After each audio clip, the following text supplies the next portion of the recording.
मारो लोगन भतर काटो लोगन सोवत लोगन बतारो हो हम ओजे बानी सब दुल्हा पर चाउर छिटता पैसा सता तो ले लावे पछी नरी गांधी लावा हम कुछ ना कर पाइना देख पाइनी ओइसे तो छीन के लेके आ गोले हम अब केहू के ना लौकब अदरिस हो गनी हम हो ए जे हकतनी हम नहीं लौकब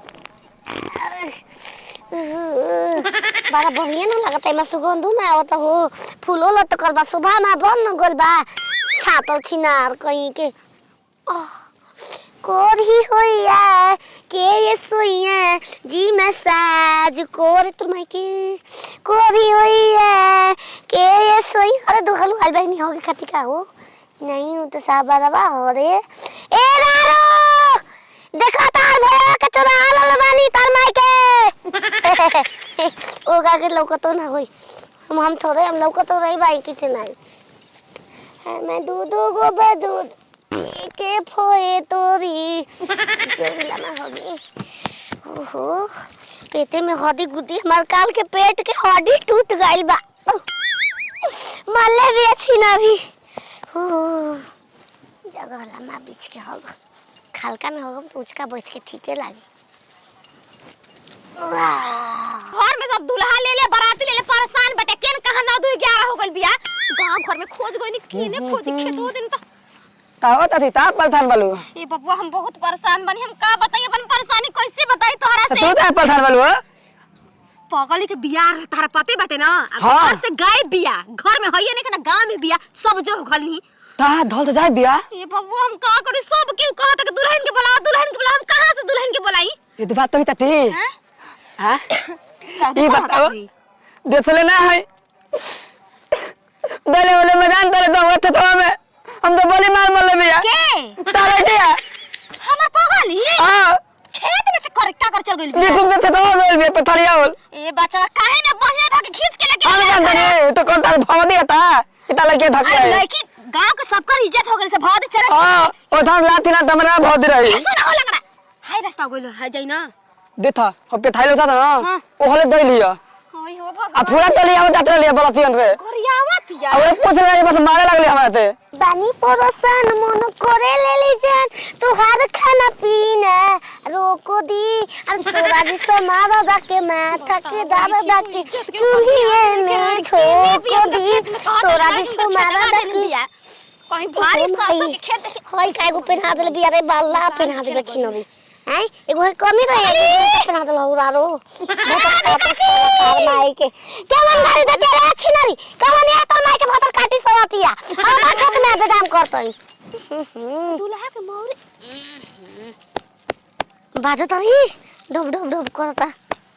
चटनी निकल जा अरे हरामजादी कौन ये रे तोर माई देख ले मुंह त बानर बना के पहले कर बात देखिया खोल के बता बिया बता मार दे तुम हमरा के मार दे तू छिनरो धके जगह मार दे बता छोड़ त नहीं बेरा न त धाई की छोटा बाखी से आई हो माई कुछ दूंगी 2 मिनट लगेंगे 2 मिनट ये बताओ घर में जो हाथ तू खाए है खेत खरियान में क्या करते ले बादाम खवाल बानी हाय मौरी लगा के हां केहू देखी ना जब तोर बादाम रहता है तो हमसे काहे ना खाली है हम तोरे के आरो तो समधी से लागो ए समधी आवना कोरा में आवना ओजे देखताई हम खरे होके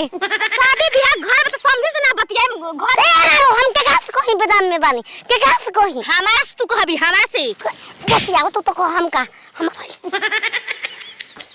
जादी कैसे त बियाह ठीक भाई अब बियाह घर में दुल्हा आई तो तू खेत में आई हमरा के एगो काहे ना संग के ना दो ओकरा किन दे रोज तो ले ले बा अरे अच्छा छुंदरी दुल्हा ने पेन से दुल्हन के सब हम और रे नाम इतला कथा सरस्वती माता लेखा तू देवी जी लेखा लगा तो लगा के तो महान काम कइले बड़ तू मौरी लगा के लुट खेत खरियाने आ बहिर हो गइली नहीं हम धीरे से घर चल हम जखना तो खाई के बार बार चट देना का बार जल मैं सोना के जरा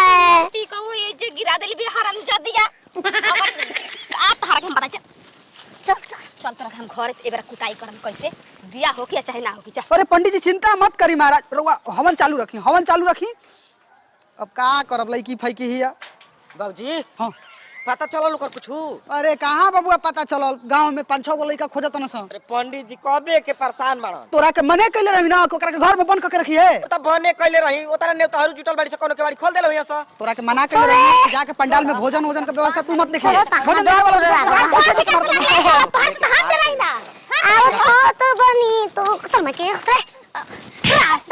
छोड़ के चलो। तुमको पता है मेरा विदाई है।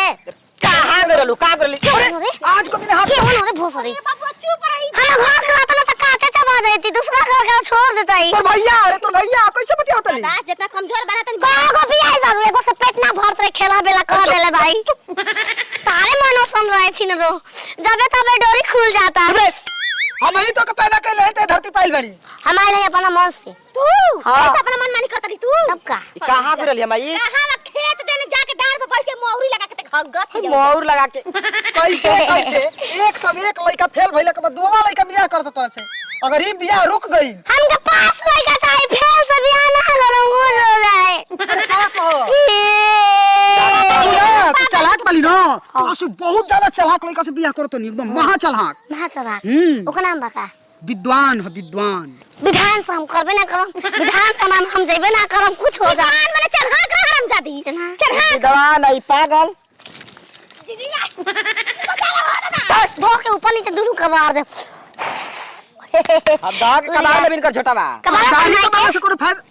ओ से तो तार छिला गेल मुछ मुंडा काइन के तो ना आएंगे। से बात छिलवा के रखे ना कहीं नोचे मत लगा ए हरामजादी। ठीक है पंडित जी टिक्का कैले हम पूजा पे बैठल हम गुरहथी होखे वाला तू जातल भाग के घर में शौचालय नहीं हम खेले। गुड़ खाए में हाथी पे बाद में चघम पहले पहले हां गुड़ हाथी मजा आई। आवा सो जल्दी रे दो चार गो भेली खाइए जाए। पूरा आथी ना अबे बताओ तनी ओकरा मतलब होला का भाई को जो नारी नारी दादी मुका रे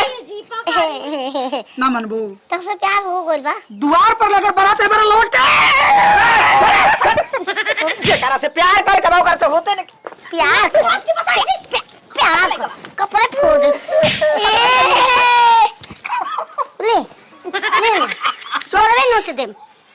मोजा के बोला छापे हो जाए। भाई के ना माई के रुक कुछ ना हाथ जरूरत है रुक जो ना तो तोरा के झोली में पड़ जाए। बेटी हो बेटी नियरा का ने रही ने असल बात नहीं लक्ष्मी बन गई जल्दी सिंदूर ए सावा तो माई के सावत बन जा छी ना रो बना ला ये करे देन बाकी है धरती पर तू आइलू आए करे के गाड़ी देतलू ओ से ते कर दुनाली फोड़ देले पानी आज रात के दूध ना पिए ना जल्दी सिंदूरदान कर अब तो ले चलो सर सुबह के लेके हम ना तुरंत गाड़ी में तुरंत के विदाई कराओ अगर पिछला गेट से तो के ना ले जीती अगला गेट से लेकर रहती ते हमारी इज्जत चल गई रही। उख में हम जगह रही उख में कैसा नुक प्यार कर रहे बनी अब दूसरा से भी ना नाम को हम चलो मन बंगौनी में कहम बंगौनी में उहे कह वही जे गुरहथी हो तो हरा गुरहथी हो तो पहले उतर यार तोर माई बाबू कटनी सवतिया लालो हाथ तोर माई का हाथ आगे से हाथ भोसरी घर में तो जा हम गाड़ी बाहर से बंद करी था हम आओ तनी वो गेट से